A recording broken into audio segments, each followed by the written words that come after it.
Everyone, welcome to Tech World. Today we are going to see about how to install Java on Windows machine. Go to browser and download for Java software, Java 19 download. So once you click the link, it will redirect to Oracle official website. You can scroll down and you will get for Windows 64 installer. So you can click the link. So it will take some time to download. Once the download is completed, we will start to install. The download is completed. You can double click the file. It will ask for the installation. Then click the next and it will store for C program files and the installation is started.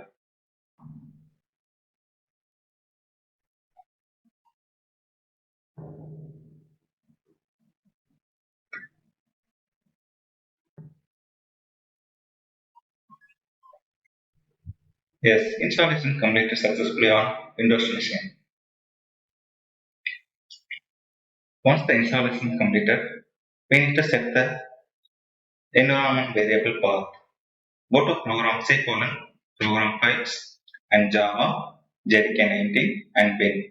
In this folder all the files are available. So we need to set the path. Copy the path and go to environment variable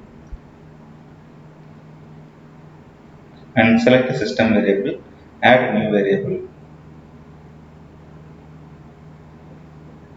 We need to set Java home, Java underscore home, and you need to give the variable value as the path.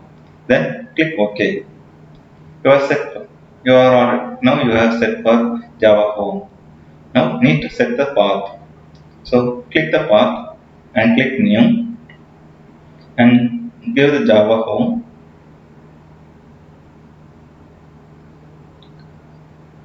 and slash bin